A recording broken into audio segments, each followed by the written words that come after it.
Assalamualaikum warahmatullahi wabarakatuh. Assalamualaikum warahmatullahi wabarakatuh. Waalaikumsalam warahmatullahi wabarakatuh. Waalaikumsalam warahmatullahi wabarakatuh. Alhamdulillahillazi hadana lihaza wa ma kunna linahtadiya laula an hadanallah.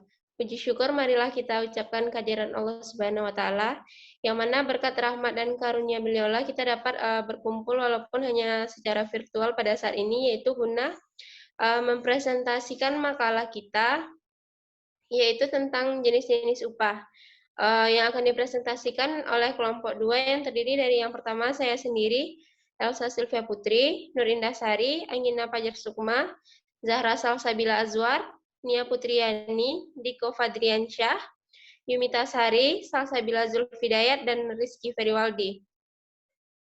Baiklah, langsung saja pada materi yang pertama akan disampaikan oleh Diko. Kepada Diko dipersilahkan.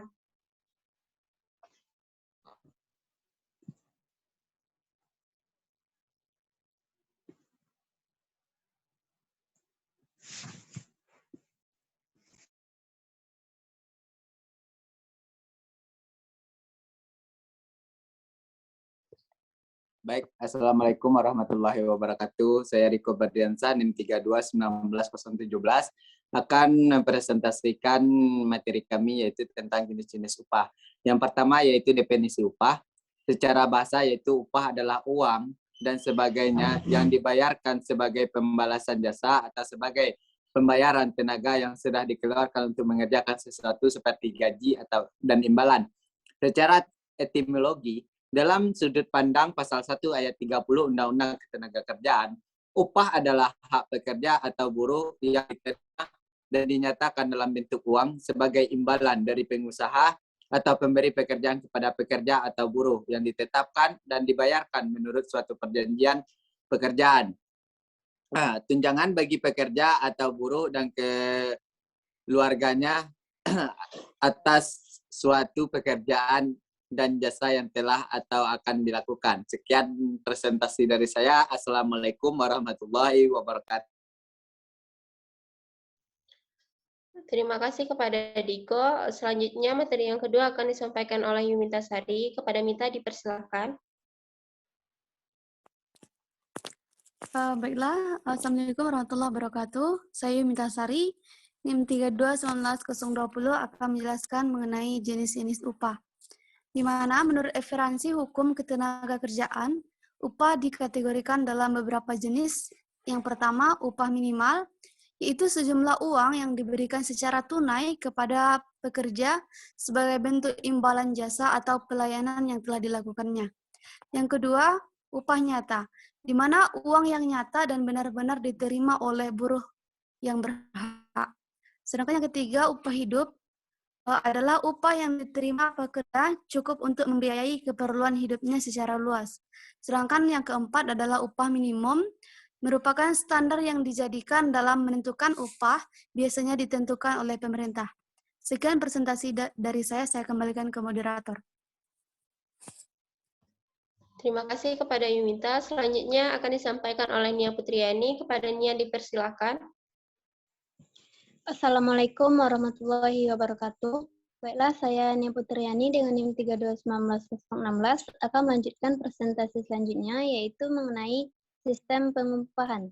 Di mana sistem pengupahan ini merupakan kerangka bagaimana upah itu diatur dan ditetapkan. Di sini ada 5 sistem dalam upah. Yang pertama, sistem upah dalam sistem upah jangka waktu. Sistem upah jangka waktu ini ditetapkan berdasarkan jangka waktu pekerja dalam melakukan pekerjaan. Untuk bekerja harian dibayar harian, untuk mingguan dibayar mingguan, dan untuk bulanan dibayar bulanan. Yang kedua, sistem upah potongan. Sistem upah potongan ini seringkali digunakan untuk menggantikan sistem upah jangka waktu apabila hasil pekerjaannya dari seseorang pekerja itu tidak memuaskan. Yang ketiga, sistem upah pemufakatan, di mana upah diberikan kepada suatu kelompok tertentu yang selanjutnya kelompok itu akan membagikan kepada para anggotanya. Misalnya pembuatan jalan, membongkar, atau mengangkut barang. Yang keempat, sistem skala upah berubah. Upah akan naik atau turun itu didasarkan pada naik turunnya harga penjualan barang yang dihasilkan oleh suatu perusahaan.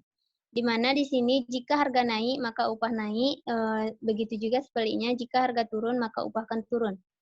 Yang terakhir itu sistem pembagian keuntungan, di mana jika perusahaan mendapatkan laba yang cukup besar, maka perusahaan akan membagikan bonus kepada buruh atau pekerja yang bekerja di perusahaannya. Baik, sekian presentasi dari saya. Assalamualaikum warahmatullahi wabarakatuh. Terima kasih kepada Nia. Materi selanjutnya akan saya sampaikan sendiri, yaitu poin D tentang upah minimum.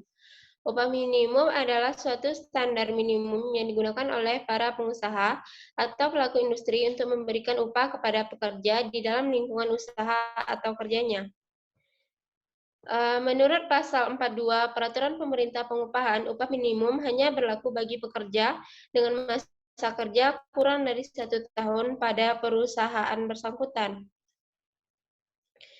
Menurut Peraturan Pemerintah Pengupahan, upah minimum terbagi menjadi beberapa jenis, diantaranya itu upah minimum provinsi atau disebut juga UPM, yang kedua upah minimum kabupaten atau kota atau UMK, yang ketiga upah minimum sektoral provinsi atau UMSP, yang keempat upah minimum sektoral kabupaten atau kota, yaitu UMSK, yang terakhir yaitu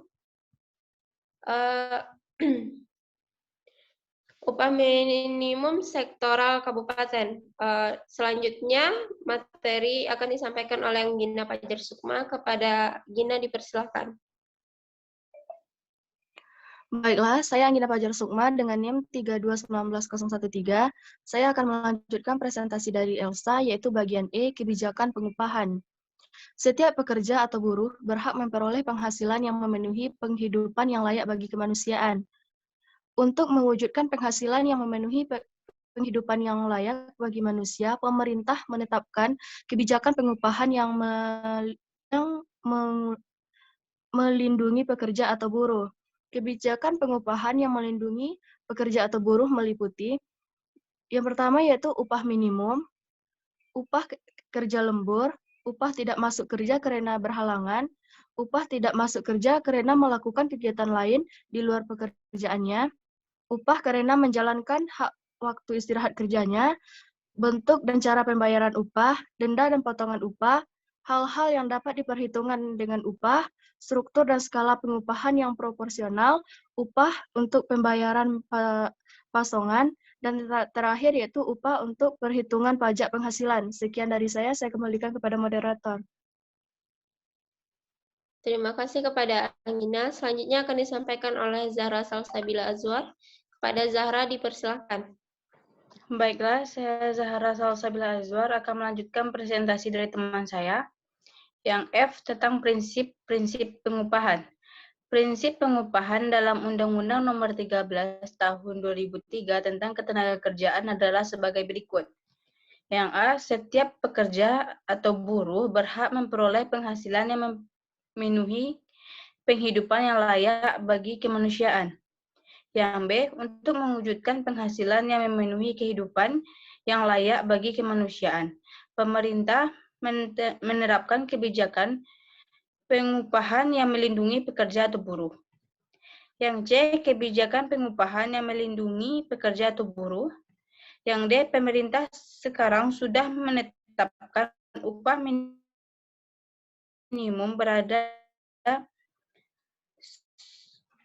upah minimum terdapat menjadi dua, yaitu upah minimum berdasarkan wilayah, yang B, upah minimum berdasarkan sektor wilayah, yang F, upah minimal diarahkan kepada pengelola kebutuhan hidup layak, yang G, upah minimum yang ditetapkan oleh gubernur, H, pengusaha yang dilarang membayar upah lebih rendah dari upah minimum, I, bagi pengusaha yang tidak membayar upah minimum dapat dilakukan penanggulangan, J, pengaturan pengupahan yang ditetapkan atas kesepakatan antara pengusaha dan pekerja. Sekian dari saya, kembalikan ke Terima kasih kepada Zahra. Materi selanjutnya akan disampaikan oleh Salsabila. Kepada Salsa dipersilakan. Baik, terima kasih moderator. Saya masih akan melanjutkan presentasi tentang prinsip-prinsip pengupahan berdasarkan pada Undang-Undang Nomor 13 Tahun 2003. Selanjutnya yaitu dalam hal kesepakatan rendah atau bertentangan dengan peraturan perundang-undangan. Yang I, pengusaha menunjuk skala upah dengan memperhatikan golongan, jabatan, masa kerja, pendidikan, dan kompetensi.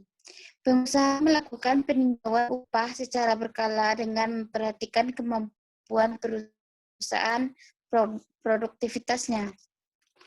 Selanjutnya yaitu upah tidak dibayar apabila pekerjaan atau buruh tidak melakukan pekerjaan. Ketentuan tersebut dapat berlaku jika yang pertama, pekerja atau buruh sakit sehingga tidak dapat melakukan pekerjaan. Yang kedua, hari pertama atau kedua masa haidnya sehingga tidak dapat melakukan pekerjaan. Pekerjaan atau buruh tidak dapat bekerja karena pekerjaan atau buruh Pekerjaan atau buruh tidak dapat melakukan pekerjaannya karena sedang menjalankan kewajiban terhadap negara. Pekerjaan atau buruh tidak dapat melakukan pekerjaan karena menjalankan ibadah yang diperintahkan oleh agama. Selanjutnya, pekerjaan atau buruh bersedia melakukan pekerjaan yang lebih dijanjikan, tetapi pengusaha tidak mempekerjakannya. Selanjutnya, yang G itu pekerjaan atau buruh melakukan hak istirahat. Pekerjaan atau buruh melaksanakan tugas sekretariat pekerja. Selanjutnya, pekerjaan atau buruh melaksanakan tugas pendidikan perusahaan. Upah yang dibayar pada pekerja atau buruh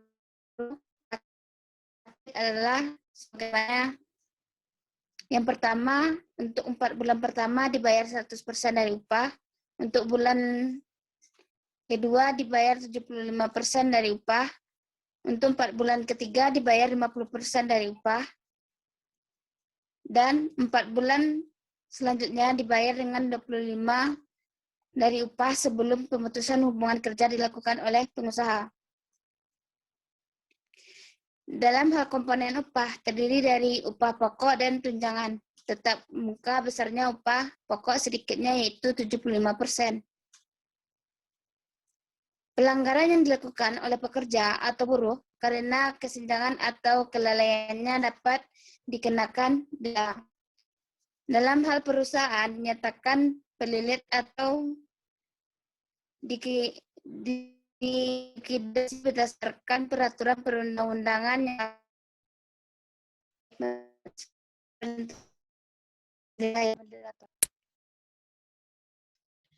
Baiklah, terima kasih kepada Salsa. Selanjutnya akan disampaikan oleh Rizky Feriwaldi. Kepada Rizky dipersilakan.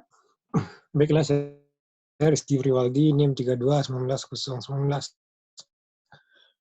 Saya di sini akan menjelaskan tentang komponen upah.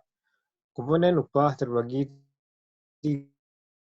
Yang pertama itu upah pokok, yang kedua itu tunjangan tetap, yang ketiga tunjangan tetap dapat bekerja menurut tingkat atau jenis pekerjaan yang besarnya ditetapkan berdasarkan kesepakatan. Tunjangan tetap adalah suatu pembayaran yang teratur berkaitan dengan pekerjaan yang diberikan secara tetap untuk pekerja, serta dibayarkan dalam suatu waktu yang sama dengan pembayaran pokok. Tunjangan tidak tetap adalah suatu pembayaran yang secara langsung atau tidak langsung berkaitan dengan pekerjaan yang diberikan secara tidak tetap untuk pekerja, serta dibayarkan menurut satuan waktu yang tidak sama dengan waktu pembayaran pokok. Sekian dari saya, terima kasih. Baiklah, terima kasih kepada Rizky. Selanjutnya, poin terakhir akan disampaikan oleh Nur Indah Sari. Kepada Indah, dipersilakan. Baik, materi selanjutnya sekaligus yang terakhir yaitu tentang faktor-faktor yang mempengaruhi pengupahan. Yaitu yang pertama pendidikan dan keterampilan, di mana pendidikan dan keterampilan sangat berpengaruh terhadap produktivitas pekerja. Kemudian yang kedua, kondisi pasar kerja, yaitu sangat berpengaruh pada nilai tawar pekerja. Yang ketiga, biaya hidup, yaitu tingkat biaya hidup masing-masing tempat tentu berbeda, dan ini juga menjadi dasar dalam menentukan besarnya upah. Kemudian yang keempat, kemampuan perusahaan, dan ini menjadi penentu utama dalam penentuan tingkat upah. Kemudian yang kelima, kemampuan serikat pekerja, yaitu kemampuan serikat pekerja sangat berpengaruh dalam memperjuangkan perbaikan syarat-syarat kerja. Yang keenam, produktivitas kerja, yang mana kelangsungan hidup perusahaan merupakan hal yang penting. Dalam hal ini juga ditentukan oleh produktivitas kerja, sehingga sudah sepantasnya semakin tinggi produktivitas kerja. Kemudian yang terakhir adalah kebijakan pemerintah. Dalam bidang pengupahan, pemerintah ikut investasi dalam menentukan besarnya upah, sehingga tidak semata-mata diserahkan kepada mekanisme pasar. Tujuannya adalah untuk menjamin tingkat upah sehingga tidak terjadi kemerosotan dengan menetapkan besarnya minimum upah. Sekian, saya kembalikan ke moderator.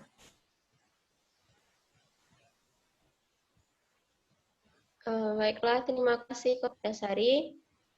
Itulah presentasi dari kami kelompok 2. Saya perwakilan dari kelompok pemakalah.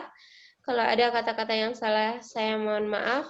Saya tutup dengan mengucapkan Assalamualaikum warahmatullahi wabarakatuh. Waalaikumsalam warahmatullahi wabarakatuh.